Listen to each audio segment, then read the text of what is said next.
आषाढ़ मास महात्म में आगे की कथा और इससे पहले का अध्याय सुनने के लिए और कमेंट्स करने के लिए आप सबका बहुत बहुत धन्यवाद। श्री ब्रह्मा जी कहते हैं, हे महामते, भगवान शंकर की जटा में जो दिव्य जल आकर स्थित हुआ उसके दो भेद हुए, क्योंकि उसे पृथ्वी पर उतारने वाले दो व्यक्ति थे। उस जल के एक भाग को व्रतदान और समाधि में तत्पर रहने वाले गौतम नामक ब्राह्मण ने भगवान शिव की आराधना करके भूतल तक पहुँचाया, जो संपूर्ण लोकों में विख्यात हुआ, तथा दूसरा भाग बलवान क्षत्रिय राजा भागीरथ ने इस पृथ्वी पर उतारा। इसके लिए उन्हें नियमों का पालन करते हुए तपस्या द्वारा भगवान शंकर की आराधना करनी पड़ी थी। इस प्रकार एक ही गंगा के दो स्वरूप हो गए। एक समय की बात है, महर्षि गौतम कैलाश पर्वत पर गए और मौन भाव से कुशा बिछाकर उस पर बैठे, फिर पवित्र होकर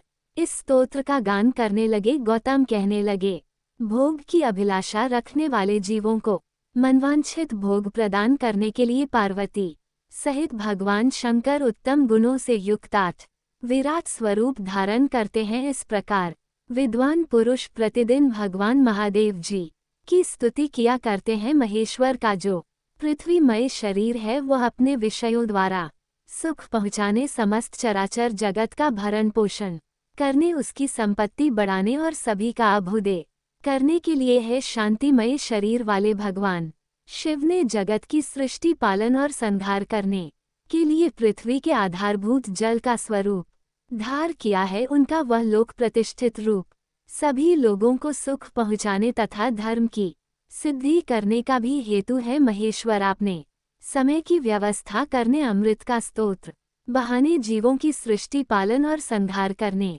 तथा प्रजा को मोह, सुख और उन्नति का अवसर देने के लिए सूर्य, चंद्रमा तथा अग्नि का शरीर धारण किया है। हे ईश, आपने जो वायु का रूप किया है, उसमें भी एक रहस्य है। सभी लोग प्रतिदिन बड़े चले फिरे शक्ति का उपार्जन करें, अक्षरों का उच्चारण कर सके, जीवन कायम रहे और अनेक प्रकार के आमोद प्रमोद की सृष्टि हो, इसलिए आपका वह रूप है। हे भगवान, इसमें तनिक भी संदेह नहीं कि अपने आप को आप ही ठीक ठीक जानते हैं। भेद के बिना ना कोई क्रिया हो सकती है, ना धर्म हो सकता है, ना अपने या पराये का बोध होगा, ना दिशा, अंतरिक्ष, द लोक, पृथ्वी तथा भोग और मोक्ष का ही अंतर जान पड़ेगा। अतः महेश्वर, आपने यह आकाश रूप ग्रहण किया है। धर्म की व्यवस्था करने का निश्चय करके आपने ऋग्वेद, सामवेद, यजुर्वेद, उनकी शाखाओं और शास्त्रों का विभाग किया है तथा लोक में भी इसी उद्देश्य से गाथाओं, स्मृतियों और पुराणों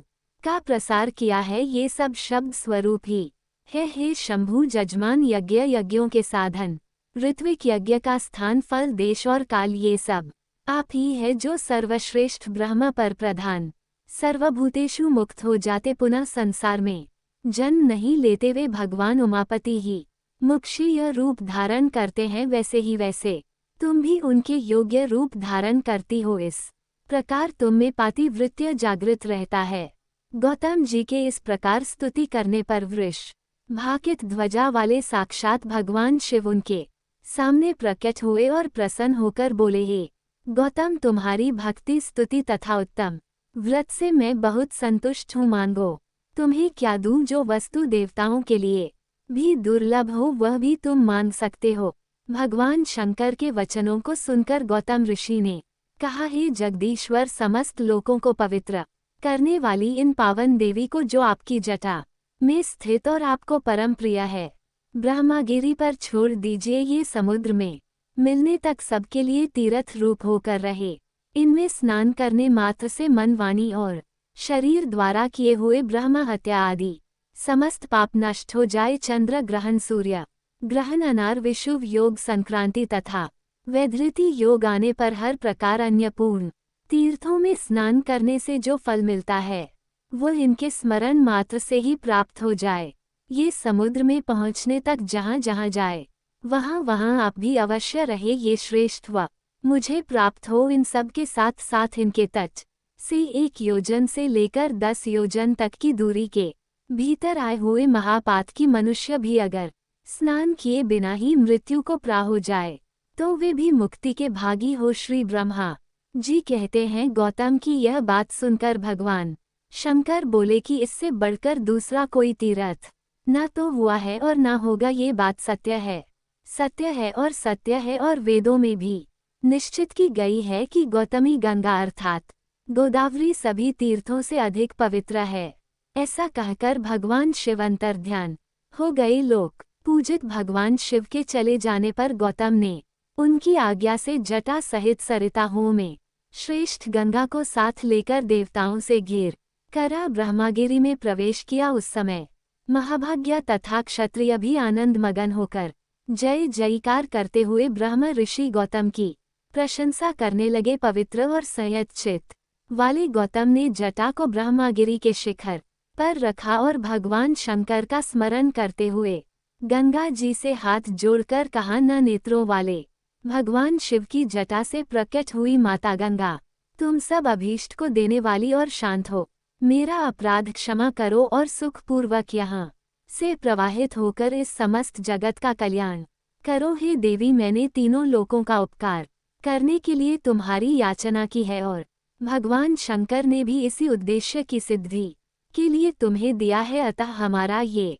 मनोरथ असफल नहीं होना चाहिए। गौतम का ये वचन सुनकर भती गंगा ने उसे सहर्ष स्वीकार कर लिया और अपने आप को 3 स्वरूपों में विभक्त कर स्वर्गलोक, मृतलोक और रसातल में फैल गई। स्वर्गलोक में उनके 4 रूप हुए, मृतलोक में वे 7 धाराओं में बहने लगी और रसातल में भी उनकी 4 धाराएं हुई।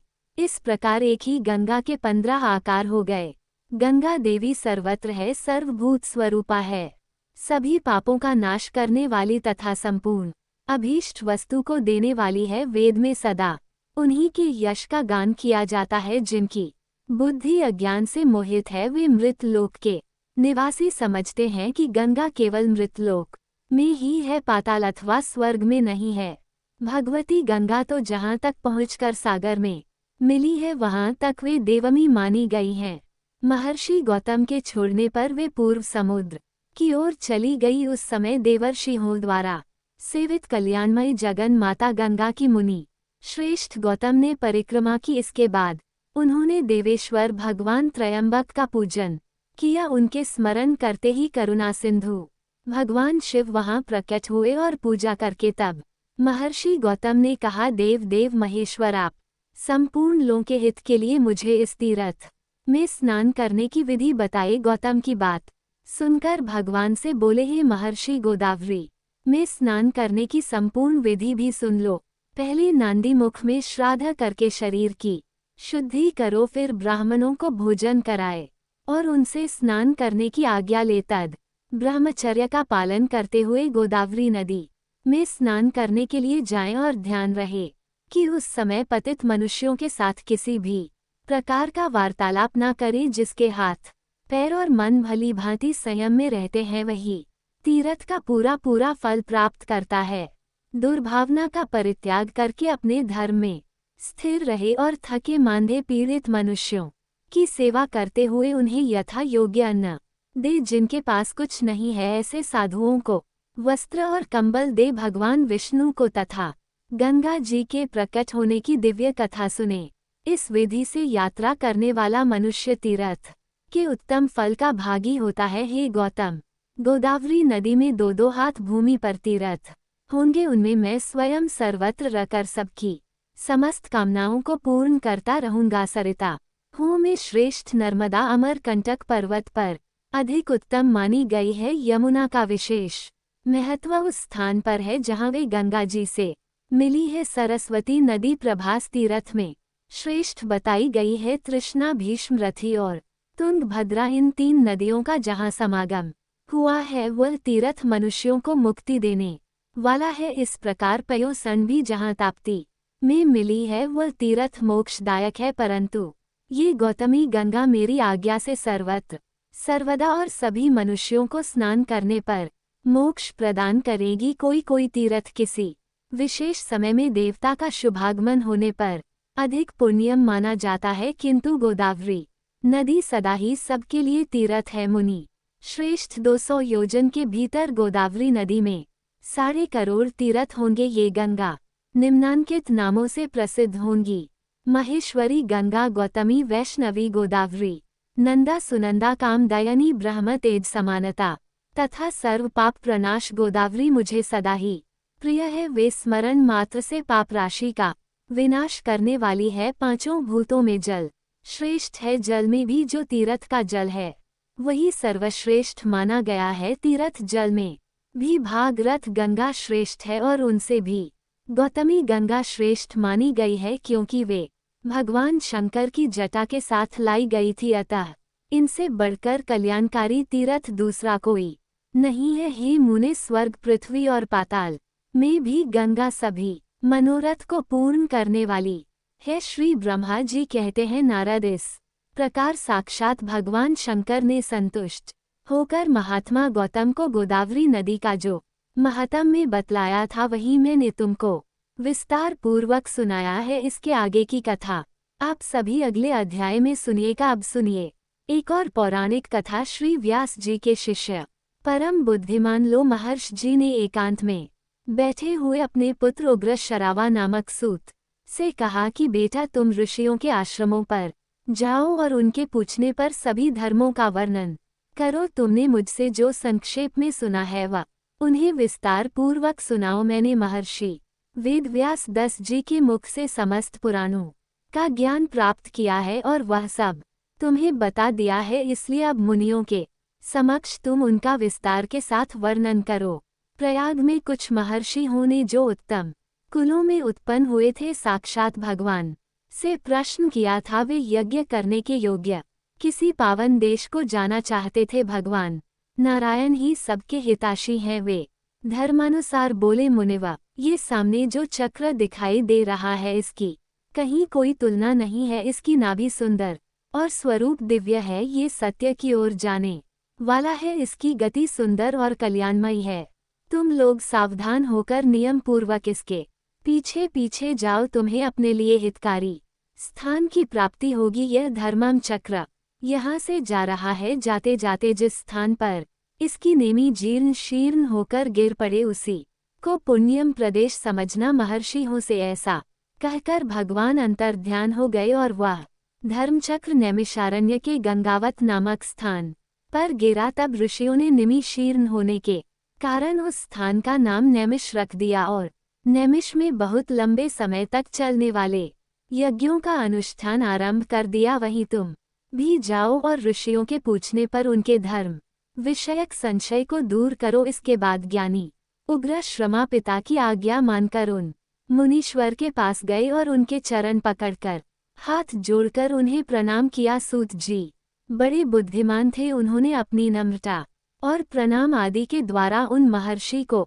संतुष्ट किया। वे यज्ञ में भाग लेने वाले महर्षि भी सदस्यों सहित बहुत प्रसन्न हुए और सबने मिलकर सूत जी का यथा योग्य आदर सत्कार किया। ऋषि बोले, देवताओं के समान तेजस्वी सूत जी, आप कैसे और किस देश से यहाँ आए हैं? अपने आने का कारण बताइए। तब सूत जी कहने लगे, महर्षि हो मेरे बुद्धिमान पिता व्यास शिष्य लो महर्षि जी ने मुझे यह आज्ञा दी है कि तुम मुनियों के पास जाकर उनकी सेवा में रहो और वे जो कुछ पूछे उसे बताओ। आप लोग मेरे पूज्य हैं।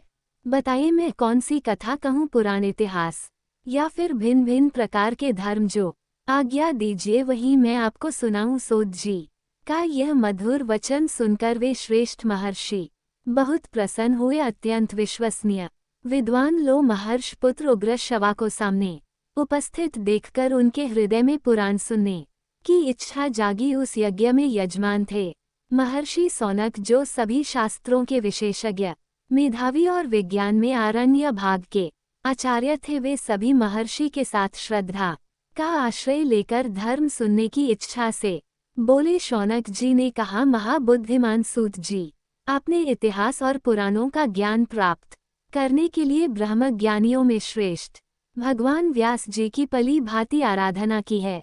उनकी पुराण विषय श्रेष्ठ बुद्धि से आपने अच्छी तरह लाभ उठाया है। महामते यहाँ जो यह श्रेष्ठ ब्राह्मण विराजमान है, इनका मन पुराणों में लग रहा है। ये पुराण सुनना चाहते हैं, अतः आप इन्हें पुराण सुनाने की ही कृपा करें। ये सभी श्रोता जो यहाँ एकत्रित हुए हैं बहुत ही श्रेष्ठ हैं।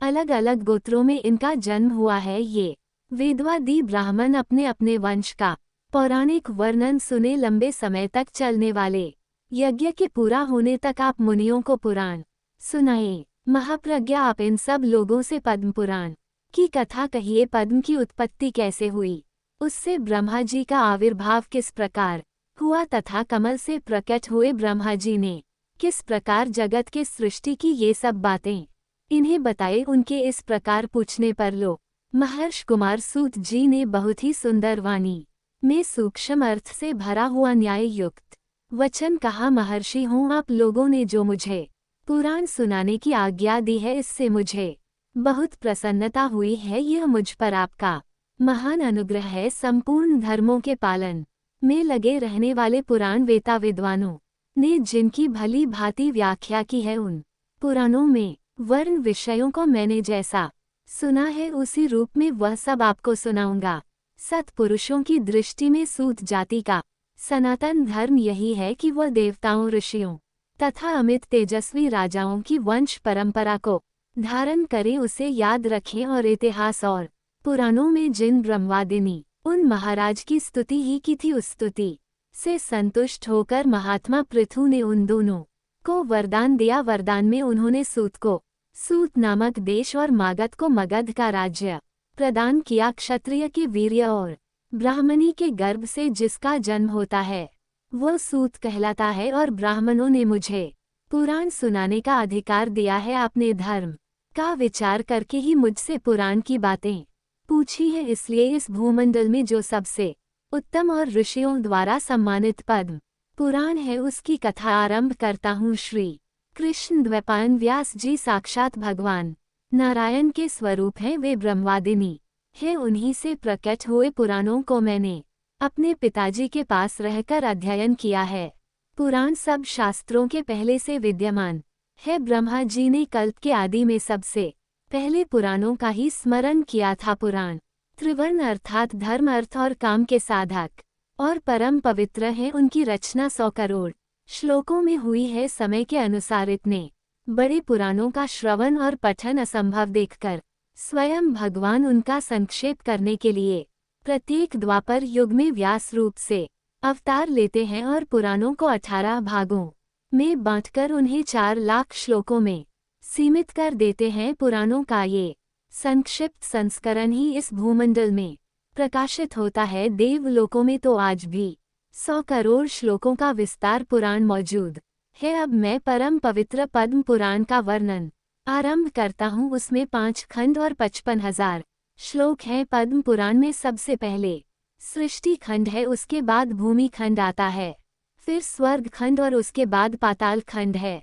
उसके बाद परम उत्तम उत्तर खंड का वर्णन आया है। बस इतना ही पद्म पुराण है। भगवान की नाभि से जो महान पद्म अर्थात कमल प्रकट हुआ था, जिससे इस जगत की उत्पत्ति हुई है, उसी के वृतांत का आश्रय लेकर यह पुराण प्रकट हुआ है, इसीलिए इसे पद्म पुराण कहते हैं। ये पुराण स्वभाव से ही निर्मल है, उस पर भी इसमें श्री विष्णु भगवान के महात्म्य का वर्णन होने से इसकी निर्मलता और भी बढ़ गई है। देवाधिदेव भगवान विष्णु ने पूर्व समय में ब्रह्मा जी के प्रति जिस का उपदेश किया था और ब्रह्मा जी ने जिसे अपने पुत्र मरीच को सुनाया था, वही यह पद्म पुराण है। ब्रह्मा जी ने ही इसे जगत में प्रचलित किया है। सूत जी कहते हैं, महर्षि जो सृष्टि रूप मूल प्रकृति के ज्ञाता और इन भावात्मक पदार्थों के दृष्टा है, जिन्होंने लोक की रचना की है, जिन्होंने योग का आश्रय लेकर संपूर्ण चराचर जीवों की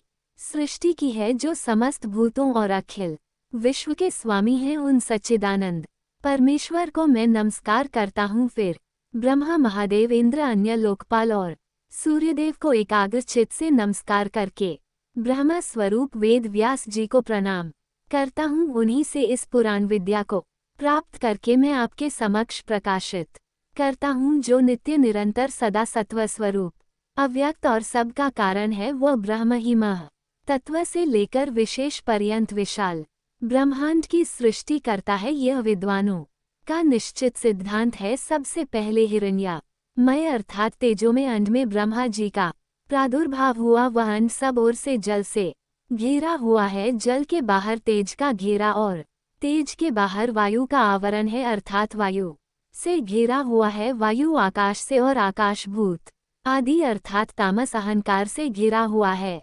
अहंकार को मतत्व ने घेर रखा है और महव अव्यक्त मूल प्रकृति से घिरा हुआ है। उक्त अंत को ही संपूर्ण लोकों की उत्पत्ति का आश्रय बताया गया है। इसके सिवा इस पुराण में नदियों और पर्वतों की उत्पत्ति का बार बार वर्णन हुआ है। मनमत और कल्पों का भी संक्षेप में वर्णन है। पूर्व समय में ब्रह्मा जी ने महात्मा पुलस को इस पुराण का उपदेश दिया था। फिर पुलस ने इसे गंगाद्वार अर्थात हरिद्वार में भीष्म जी को सुनाया था। इस पुराण का पठन श्रवण और विशेषत स्मरण धन यश और आयु को बढ़ाने वाला और संपूर्ण पापों का नाश करने वाला है। जो द्विजंगों और उपनिषदों सहित 4 वेदों का ज्ञान रखता है उसकी अपेक्षा वह अधिक विद्वान है जो केवल इस पुराण का ज्ञाता है। इतिहास और पुराणों के सहारे ही वेद की व्याख्या करनी चाहिए, क्योंकि वेद अल्पा के विद्वान से यह सोचकर डरता रहता है कि कहीं यह मुझ पर प्रहार ना कर बैठे, अर्थ का अनर्थ ना कर बैठे। तात्पर्य यह है कि पुराणों का अध्ययन किए बिना वेदों के अर्थ का ठीक ज्ञान नहीं होता। ये सुनकर ऋषियों ने सूत जी से पूछा, मुने भीष्म जी के साथ पुलस ऋषि का समागम कैसे हुआ? पुलस मुनि तो ब्रह्मा जी के मानस पुत्र हैं, मनुष्य को तो उनका दर्शन होना बड़ा दुर्लभ है। महाभाग्य जी को जिस स्थान पर और जिस प्रकार पुलस जी का दर्शन हुआ वह सब हमें बताइए। सूत जी ने कहा, महात्माओं साधुओं का हित करने वाली विश्व पावनी महाभागा गंगा जी जहाँ पर्वतमालाओं को भेद कर बड़ी तेजी से बाहर निकली है, वह महान तीर्थ गंगाद्वार के नाम से विख्यात है। पितृभक्त भीष्म जी वही निवास किया करते थे। वे ज्ञान उपदेश सुनने की इच्छा से बहुत दिनों से महापुरुषों के नियम का पालन करते थे। स्वाध्याय और तर्पण के द्वारा देवताओं और पितरों की तृप्ति तथा अपने शरीर का शोषण करते हुए भीष्म जी के ऊपर भगवान ब्रह्मा बहुत प्रसन्न हुए। वे अपने पुत्र मुनि श्रेष्ठ लस जी से इस प्रकार बोले, बेटा तुम कुरुवंश का भार वहन करने वाले वीरवर देव व्रत के जिन्हें भीष्म भी कहते हैं पास जाओ, उन्हें तपस्या से निवृत्त करो और इसका कारण भी बतलाओ। महाभाग्य अपनी पितृ भक्ति के कारण भगवान का ध्यान करते हुए गंगाद्वार में निवास करते हैं। उनके मन में जो जो कामनाएं हो उसे शीघ्र पूर्ण करो, देर नहीं होनी चाहिए। पितामह का वचन सुनकर मुनिव पुलस जी गंगाद्वार में आए और भीष्म जी से इस प्रकार बोले कि वीर तुम्हारा कल्याण हो, तुम्हारे मन में जो इच्छा हो उसके अनुसार कोई वर मांगो। तुम्हारी तपस्या से साक्षात भगवान ब्रह्मा जी प्रसन्न हुए हैं, उन्होंने ही मुझे यहाँ भेजा है। मैं तुम्हें मनोवांछित वरदान दूंगा। पुलस जी का वचन मन और कानों को सुख पहुँचाने वाला था। उसे सुनकर भीष्म ने आंखें खोल दी और देखा पुलस जी सामने खड़े हैं। उन्हें देखते ही भीष्म जी उनके चरणों में गिर पड़े।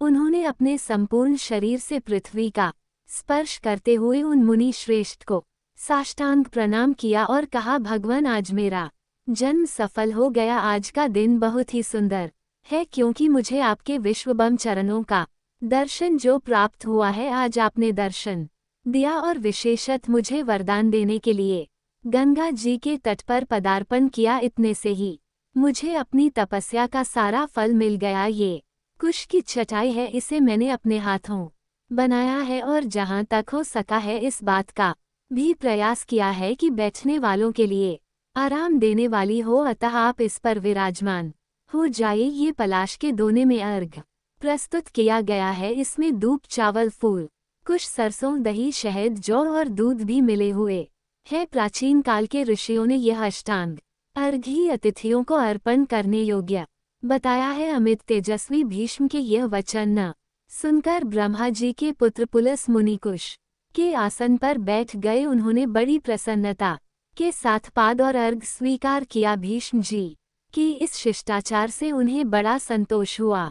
वे प्रसन्न होकर बोले, महाभाग्यवादी दानशी और सत्य प्रतिज्ञा राजा हो, तुम्हारे अंदर लज्जा, मैत्री और क्षमा आदि सद्गुण शोभा पा रहे हैं। तुम अपने पराक्रम से शत्रुओं का दमन करने में समर्थ हो, साथ ही धर्माज कृतज्ञ दयालु मधुर भाषी सम्मान के योग्य, पुरुषों को सम्मान देने वाले विद्वान, ब्राह्मण भक्त और साधुओं पर स्नेह रखने वाले हो वत्स, तुम प्रणाम पूर्वक मेरी शरण में आए हो, अतः मैं तुम पर बहुत प्रसन्न हूँ। तुम जो चाहे पूछो, मैं तुम्हारे प्रत्येक प्रश्न का उत्तर दूंगा। तब भीष्म जी ने कहा, भगवान पूर्व समय में भगवान ब्रह्मा जी ने किस स्थान पर रहकर देवताओं आदि की सृष्टि की थी, यह मुझे बताए। उन महात्माओं ने कैसे ऋषियों तथा देवताओं को उत्पन्न किया, कैसे पृथ्वी बनाई, किस प्रकार आकाश की रचना की और किस प्रकार इन समुद्रों को प्रकट किया, भयंकर पर्वत वन और